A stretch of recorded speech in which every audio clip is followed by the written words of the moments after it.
sejam bem-vindos a mais um Passo à Bola. Hoje eu também estou em minha casa e o Fernando está em casa dele. Temos de volta este formato Zoom, pelo menos durante esta semana. Olá, Fernando, seja bem-vindo. Olá, Ana, tudo bem? Olá. E os seus ouvintes também, espero que tenham tido uma semana boa e vamos continuar. E estamos aqui de regresso para falarmos das novidades e vamos começar por falar do Futebol Clube do Porto, da sua prestação no último jogo para a Liga dos Campeões e para o jogo de hoje, daqui a pouco.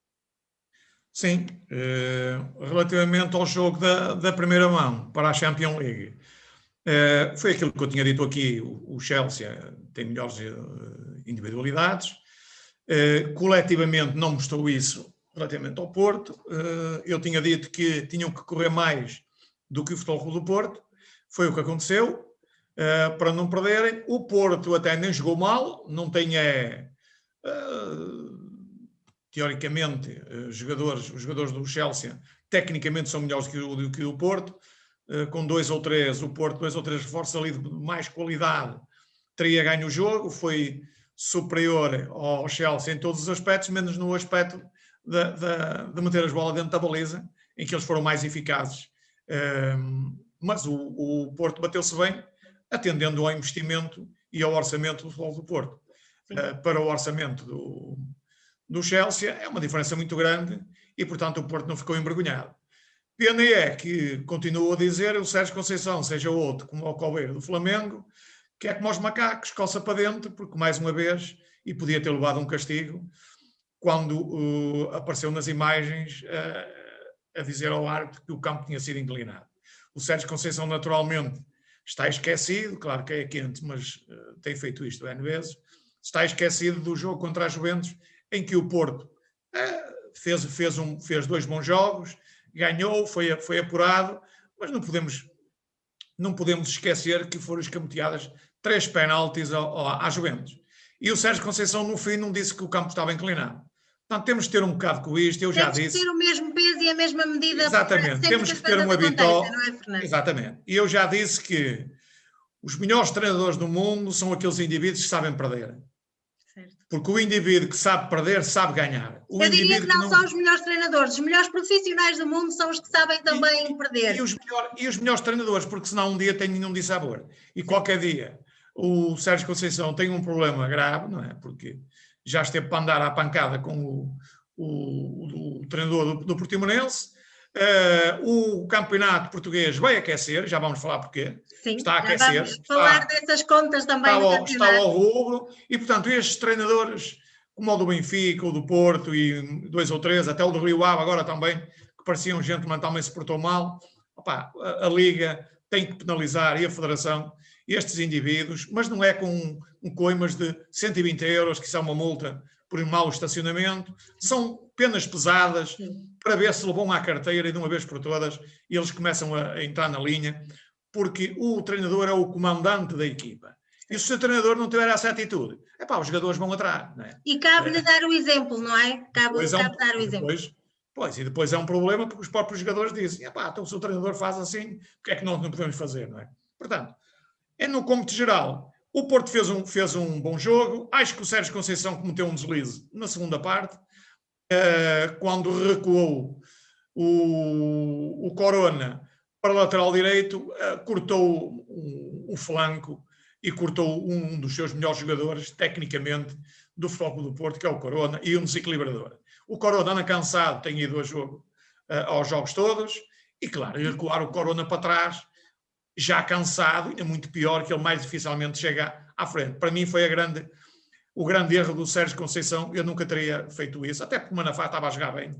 É um indivíduo rápido, quer o Manafá, quer o Zaidu, são indivíduos rápidos, são africanos, estão habituados a correr, eles correm de princípio a fim.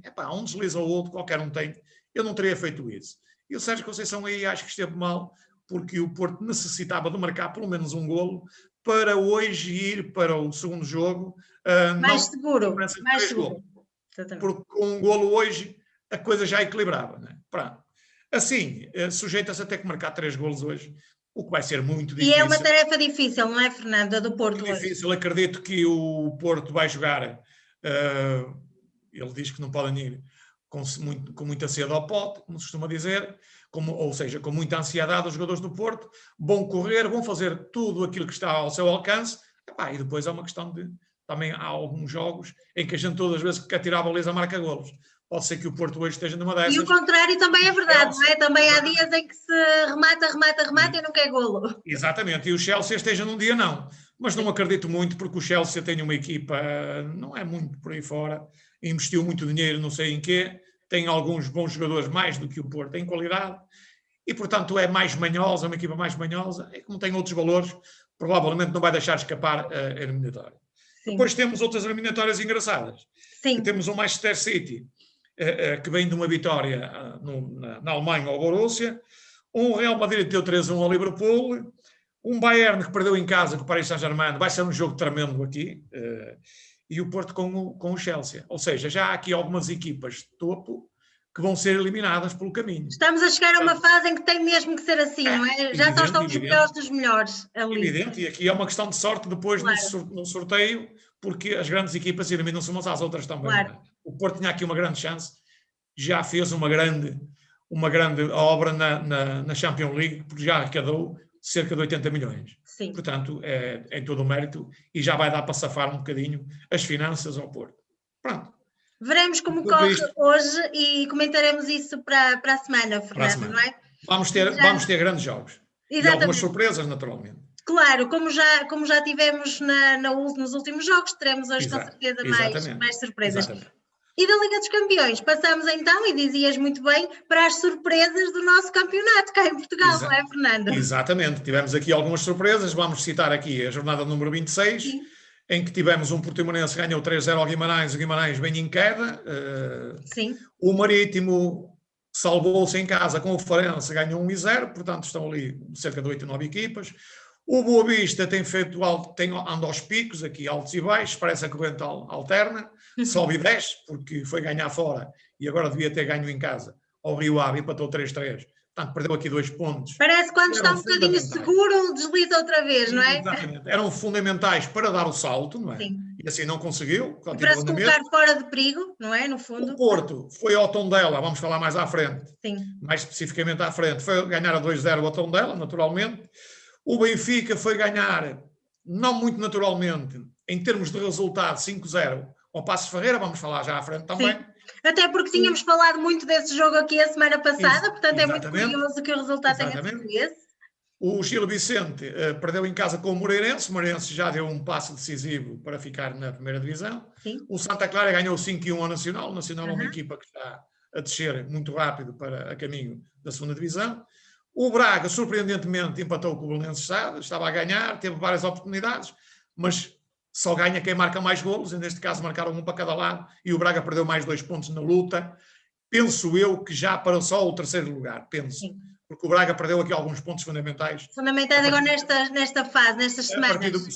A partir do momento que perdeu com o Benfica em casa, penso que o Braga perdeu o pódio nessa altura. Depois começou a perder pontos a partir daí, e isso pode ter determinado também as contas, não é? E depois o Sporting, mais um escorreganço com o Famalicão. Sim. O Sporting está a escorregar, não é, Fernando? Está a escorregar. Eu continuo a acreditar que o Sporting irá ser campeão, mas... Será aquela história que tu disseste aqui de acusar a pressão, Fernando? De não estarem a saber lidar com a pressão no primeiro lugar? E eu até vou pôr o Sporting aqui ao mesmo nível do Atlético de Madrid em Espanha, que chegou a estar com 16 pontos de avanço do Real Madrid e do Barcelona, e neste momento está a 1 ponto dos dois. Tem 67 pontos, 66 o Real Madrid, o Barcelona 65, e até o próprio Sevilha pode ser campeão, que está a 6 pontos do primeiro lugar. Portanto, o Atlético de Madrid ainda tinha um estofo, ou um distanciamento maior para o segundo do que o Sporting aqui no Campeonato Português, que chegou a estar a 13 pontos. Portanto, vamos analisar agora mais à frente. Depois teremos na próxima jornada, teremos um Sporting a ir ao Farense, uma equipa que está a jogar bem. E que também pode causar algumas dificuldades, não é? E o Sporting não pode perder mais pontos, tem que manter estes 6 pontos. Porque se baixar a guarda, como se costuma dizer, pode vir a ter problemas. 6 pontos são 2 jogos no limite, não é, Fernando? Exatamente, ainda tem que ir ao Benfica e ao Braga.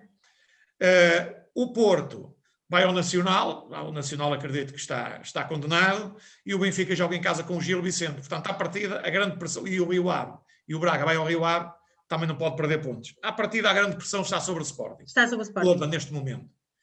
Relativamente ao jogo, ao primeiro jogo, foi o Porto com o Tondela, o Sérgio Conceição, e bem, numa tentativa, numa manobra de descansar alguns jogadores, ele diz que não, mas claro, nem tudo que se diz é verdade, descansou aqui 4 artilheiros. E é legítimo que o tenha feito, não é? Dado que os jogos que eu teria feito a mesma coisa, porque o Porto ainda tem um plantel suficiente para ir ao para Tondela, conseguir descansar e rodar. E conseguir descansar 3 ou 4 guerrilheiros que têm feito os jogos todos. Claro que ele jogou aqui com as 2 trutas, que é o Corona e o Otávio. Exatamente. Portanto, os 2 indivíduos melhor tecnicamente do plantel do Porto. Esse ele não abdicou, não é? Sim. E com o Pepe na defesa a coisa compôs e tal. Depois marcou muito cedo pelo Tony Martínez, que é outro indivíduo que pode ser mais bem aproveitado. O Evanilson também não é mau jogador, encaixou-se bem. E depois, na segunda parte, o Porto meteu outra vez as trutas, como se costuma dizer, mais pesadas, e marcou o segundo golo e arrumou a questão. E descansou os jogadores para o jogo 2, que é fundamental para o Porto. Sim. Pronto. Foi um jogo assim sem grandes histórias, não houve grandes casos. Não houve nada para assinalarmos aqui. Exatamente. É uma arbitragem normal, os golos foram legais, há uma ou outra situação técnica do árbitro, pode falhar ou não, mas à partida não teve nada de preponderância no resultado. Depois tivemos o jogo da semana, que foi um jogo atípico, que foi a vitória do Benfica. Pelos números, não o jogo em si, pelos números, 5-0 em Paços de Ferreira. Ora bem, o que é que eu posso dizer sobre isto? Tu até tinhas dito aqui que seria um jogo difícil para o Benfica, não é? Era isso que tínhamos dito aqui a semana passada. Exatamente, e já tinha dito aqui, e vou voltar a frisar, que este treinador é burro, é o coveiro do Flamengo, foi ele que lançou a confusão este ano no Benfica, que o Benfica não tem jogadores, e está a provar, não tem jogadores piores do que os outros 3 que andam a lutar para o pódio, que o Braga, o Sporting e o Futebol Clube do Porto, em termos de plantel, tenham um treinador mais fraco. E mais fraco porquê? Porque é um torrão, é um indivíduo que ele é que sabe e não ouve ninguém e a gente tem que ouvir a opinião dos outros. E eu tenho dito aqui que o Benfica, atendendo ao plantel, o seu treinador, se fosse um indivíduo inteligente, que não é, devia adaptá-lo a este sistema tático que jogou agora e que já jogou no Dragão e que jogou em Braga com bons resultados. O Benfica fez um jogo excelente no Paços de Ferreira, mas tinha feito um jogo excelentíssimo no Dragão. Foi para mim o melhor jogo que o Benfica fez até hoje, dentro do mesmo sistema tático que jogou agora. O Benfica, com o Paços de Ferreira, joga no sistema que eu estou farto de dizer. E porquê? Por 2 motivos. Tem 2 laterais em que o Grimaldo é fraco a defender, forte a atacar, fraco fisicamente e convém que o Grimaldo faça metade do caminho, como se costuma dizer. Eu, se fosse treinador, dizia ao Grimaldo, em vez de correr 110 metros, vais começar a correr 55. E assim estás mais fresco, porque corres só 55 para lá e 55 para cá. Se tiveres que correr 110 para lá e 110 para cá, estás cansado. Estás mais cansado, é mais difícil para ele. E depois tem mais dificuldade a defender. O Diogo Gonçalves é um indivíduo que o Jorge Jesus atirou para lá à sorte, andava a trabalhar, depois desistiu e agora já anda a gabar-se que ele é que o trabalhou. Não trabalhou nada, ele tem essas características, porque ele já tinha jogado no Famalicão a falsa defesa direito, e é outro indivíduo que defende mal, mas ataca bem. E é um indivíduo rápido. Ora, o encosto destes 2 ao meio campo, a ajudar o Beigel e o Tarab, que o Tarab é fraco a defender e fraco taticamente, o Beigel é um indivíduo que defende, mas ele não é um verdadeiro trinco, tipo Palhinha, que vale por 4 ou 5. Ora bem, com este sistema tático, o que é que acontece? O Adel Tarab joga a 10. Se perder a bola naqueles dribles que eles têm estonteantes, naquelas bolas verticais que ele mete, perde uma por outra, ele continua a perder, mas agora não se nota tanto, porque o Benfica defende com 5 no meio campo e tem 3 na frente depois. Outra nota que eu tiro o chapéu, porque tenho dito mal dele, é do Seferovic. Eu não sei se esta semana onde é que ele foi. Se esteve em algum convento ou noutro sítio qualquer a afinar os pés, E veio iluminado. Exatamente. O Seferovic só fez uma coisa de errado. Foi um fora de jogo. Coisa que ele faz isso N vezes por jogo. O Seferovic fez passes e golos de grande categoria. Este Seferovic a jogar assim, como mostrou aqui em Passos Ferreira, embora o Benfica jogasse melhor depois da expulsão do Eustáquio, uma expulsão bem feita, e segundo o nosso árbitro também, mas com consulta. Foi o VAR que mandou expulsar o Eustáquio, porque o árbitro mostrava só o cartão amarelo e mal, porque aquilo é uma entrada realmente perigosa. Muito não bem. É que seja intencional para magoar, mas é uma entrada perigosa. E as entradas perigosas, mal ou bem, têm que ser sancionadas, independentemente do clube. E esta foi perigosa e, portanto, o cartão vermelho foi bem mostrado. Não é preciso estar aqui com grandes polémicas, porque ninguém tem dúvidas sobre isto. Era o que era. O que eu estava a dizer é que o Seferovic a jogar desta maneira é um indivíduo que vai valer muitos milhões. Se ele mantiver esta vitória. Onde estava este Seferovic? Continuar a estar em dia 5, como estava, não é? Ora bem, e depois temos outra coisa que não sei se o coveiro do Flamengo foi à bruxa e a bruxa o aconselhou a deixar os rapazes que ele trouxe lá do Brasil. Certo é que o manquinho do Cebolinha tem ido para o banco e o Benfica tem melhorado e não é por acaso. O Pedrinho nem joga, nem calça as botas, custou 20 milhões. O Gilberto, outro trapalhão, que depois do Benfica estar a ganhar 3-0, foi lá para dentro. E é um trapalhão que não sabe fazer nada. Melhor do que aquilo tem o Benfica na B. E no Sub-23, portanto, não havia necessidade de gastar 8 milhões. Mas, claro, há as comissões também. Alguém as tem que receber. Epá.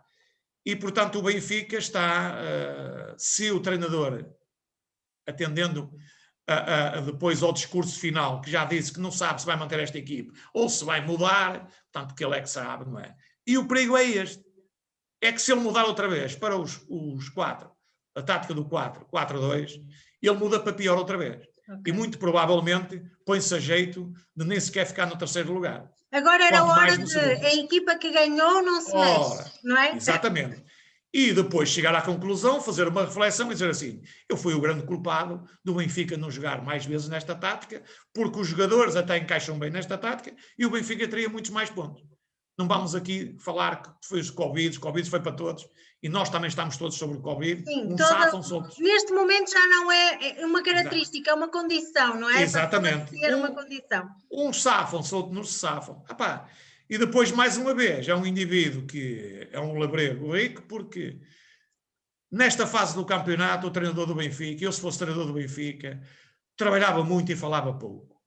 Porque a trabalhar muito e a falar pouco é que se vai buscar resultados positivos. E ele já está a falar em assuntos que até nem tem interesse nenhum. E armou uma polémica outra vez sobre o que havia de fazer o clube ou um jogador da equipa adversária. Isso não é problema dele. Porque se há equipas de sarrafeiros, é a equipa onde jogava o Jorge Jesus. Aliás, até vou dizer mais. Eu não sou do tempo do Jorge Jesus, mas lembro-me dele de alguns jogos que ele era um indivíduo centrocampista ou um sarrafeiro, que ele não era nada de especial. Ele dava, era porrada forte e feio. Já está esquecido das entradas que teve. Epá, ponha a mão na consciência, fale menos, trabalhe mais, porque agora não tenho Covid. E os resultados acontecem dentro do campo, não é? E os resultados vão aparecendo. Portanto, mais trabalho e menos paleio, que é o que a gente quer, os benfiquistas. E resultados estão a faltar ao Sporting, não é, Fernando? Exatamente, a ver se a gente ainda tem aqui uma possibilidade, de pelo menos darmos um bocado de luta para o segundo lugar, pelo menos. Agora vamos ao Sporting. Ora bem. O que é que está a correr mal, Fernando? O que é que está a correr mal desta vez no Sporting? Eu acho que o Sporting tem aqui dois problemas. Eu tinha dito, e estava a correr bem, que as equipas jogavam e no fim ganhava o Sporting. Ganhava o Sporting. Depois houve uma alteração porque o Sporting começou a ganhar quando tirava o João Mário, que para mim é o elemento. Sim. Não é o mais fraco, tecnicamente, até dos melhores elementos que o Sporting tem. Mas joga a passe, joga a caracol. Passa e repassa, e não sai daquilo. E o Sporting precisa de mais andamento e tem lá juventude para entrar e jogar mais rápido e tal. E mais agressivos e tal. Bem, o problema foi, quanto a mim, a afirmação do Sporting. O Sporting é diferente de ser os jogadores já terem sido campeões e no caso do Sporting nenhum daqueles jogadores foi campeão ainda. Portanto, Isso pesa na consciência dos jogadores do Sporting. E a própria equipa, não é? E a equipa está a começar. E tempo. depois há um fator fundamental que eu não concordo com o Rubem Amorim nesse aspecto. Porque eu acho que o Rubem Amorim foi buscar o Paulinho ao Braga sem necessidade. Enfraqueceu o Braga, porque o Paulinho estava lá bem, deu cabo das finanças ao Sporting, o Paulinho é caro, e o Paulinho não está a fazer a diferença no Sporting. Okay. Com um handicap, isto na minha ótica, com um handicap, é que a entrada do Paulinho, a titular indiscutível, quando não está lesionado, que é o que tem acontecido, obriga a que o TT lá da frente faça outras funções no campo e o Pote, o Pedro Gonçalves, não marque tantos golos porque tem que recuar mais. E o Pote era um dos indivíduos, e aliás, confirmou neste jogo, que atira bem à baliza e que precisa de poucas oportunidades para fazer golos. Ora, se ele estiver mais recuado, mais dificilmente os faz. Se estiver no lugar ali do Paulinho, era o lugar ideal para ele, que ele estava a fazer muitos golos. Então achas que, de certa forma, isso pode ter destabilizado a equipa? Sim, e não desestabilizou mais porque o Sporting tem aqui muitos miúdos novos e eles o querem é jogar. Porque num sistema... Querem mostrar resultados. Exatamente. Num sistema em que o Sporting tivesse aqui indivíduos mais velhos, com a entrada do Paulinho e com o que se gastou e com o ordenado do Paulinho, podia trazer outros problemas. Por acaso ao Sporting não trouxe, não é? O Sporting é mais um caso psicológico. Eu acredito que o Sporting vai dar a volta. O seu treinador é inteligente, já percebeu, e acredito que o Sporting vai a Faro e pode dar o salto, com os 3 pontos. Salto qualitativo. E o salto qualitativo é ir a Faro e sem espinhas ganhar o jogo. Com algumas dificuldades, naturalmente, como todos vão ter essas dificuldades neste ranking final, porque a maior parte das equipas estão para descer. Exatamente. E para a Europa, e a jogarem para os 3 primeiros lugares, tirando o primeiro, que eu continuo a dizer que o Sporting é o grande favorito. Vamos ter aqui um final de campeonato mais competitivo do que tivemos até agora, não é? Agora sim, vai aquecer, é isso. Com um senão que eu vou adiantar. Tenho a firme certeza que se o Sporting não ganhar este campeonato, o Rubem Amorim irá pôr o lugar à disposição. Ok. Ele já deu várias dicas nesse sentido. Portanto, se não ganhar, não é culpa do Sporting. Agora, será culpa dele, a partir. Exatamente. É culpa do treinador. E ele já disse isso várias vezes, que depois do Sporting se agarrar com esta diferença pontual de 10 pontos, nunca mais poderia perder o título. Ora, se o perder, acredito que o Rubem Amorim irá pôr o lugar à disposição. Depois é uma questão da direção aceitar ou não, ou confiar no Rubem Amorim e dar-lhe outra oportunidade para mais um ano. Ele é um bom treinador, é uma pena, mas eu acredito que o Sporting vai dar a volta. Até porque nós não nos podemos esquecer que ainda há jogos fundamentais e que não vão jogar e não vão ganhar os jogos todos. Ainda há um Benfica-Porto, há um Benfica-Sporting, há um Braga-Porto. Ainda há muitos jogos para acontecer. Não, Braga-Porto não, um Braga-Sporting. Exatamente, e não é? Portanto ainda há aqui vários jogos difíceis e mesmo das equipas que os grandes vão defrontar, são equipas que estão com a corda na garganta, não é? E que precisam para não descer divisão, ganhar, não é? E vão-se aplicar, não é? Não é? E depois vamos ver os casos de arbitragem também, se o VAR vai estar à altura, se os árbitros vão estar à altura e se as nomeações vão estar à altura. Porque isto vamos entrar aqui num clima de grande evolução.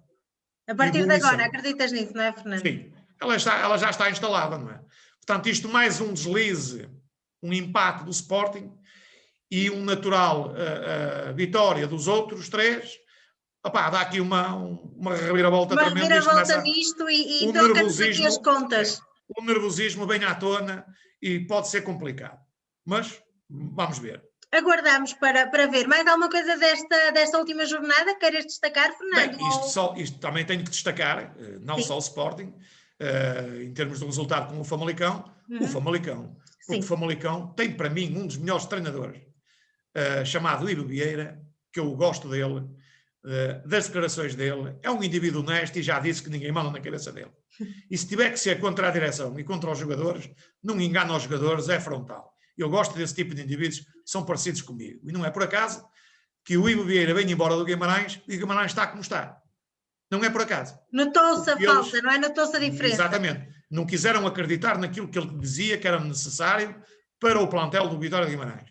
E o preço está à vista. O Guimarães tem vindo para aí abaixo e vai continuar a vir porque ele não queria determinados jogadores que o Guimarães levou para lá. E, portanto, opôs-se à direção. Não é um pau mandado, nem é um lamba-botas, como se costuma dizer, para não lhe dar outro nome. É um bom treinador. E o Famalicão tem bons jogadores, tem uma boa equipa, que não estava a vir ao de cima porque o Silas andou ali perdido. Entre o 3-4-3, o 3-5-2, etc, etc. O Silas é um sonhador de várias táticas no mesmo jogo ao mesmo tempo e baralhou os jogadores que estão lá dentro.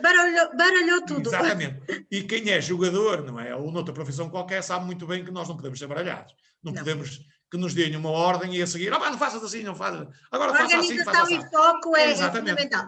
E a gente fica baralhado. Sim. Que foi o que aconteceu no Benfica até aos últimos jogos.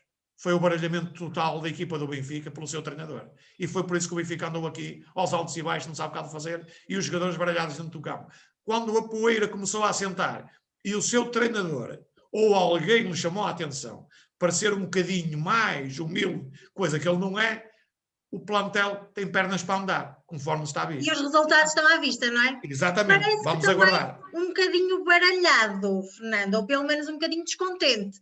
Anda o nosso Cristiano Ronaldo, não é? O que é que tu tens a dizer sobre estas Cristiano Ronaldo, notícias que saem sobre o nosso capitão? Vou colar aqui uma afirmação de um indivíduo que eu achei um piadão, que fez uma grande comparação. Sim. Comparou o Ronaldo a uma empresa de faturação. Ok. E porquê? Porque o Ronaldo, quando não fatura, fica chateado. Okay. É como uma empresa de faturação. Atira a máquina de polar, de contabilidade, mas achas que etc. É mal perder ou achas que é tanta vontade de ganhar? Não, acho o contrário. O Ronaldo não tem falta de perder. O Ronaldo é que quer bater os recordes todos. Sim. Quer se despedir, Exato. Meteu na cabeça, e bem, porque trabalha para isso, que há de se despedir dos campos de futebol quando bater todos os recordes. E vais ver que ele vai fazer isso. Como enquanto nos bater, ele vai se manter lá. É isso, não é? Exatamente. Até aos 40 anos. E a coisa não tem corrido. Até aos 40? Se ele ainda não tiver batido algum recorde, ele vai prolongar para bater esse recorde. Só isso já seria histórico, não é? Só isso já seria... Sim. Alguns já são históricos. Já podia ter abandonado. Já podia ter arrumado as botas e tudo. Já fez coisas que nunca ninguém tinha feito. Mas ele quer ultrapassar aquele indivíduo nos golos. Faltam 4 ou 5 e ele vai lá chegar. E, portanto, no campeonato italiano tem corrido mal também à Juventus este ano, porque, pronto, a Juventus já ganhou 8 campeonatos seguidos, mas não com este treinador, que este é um treinador fraquinho, não é?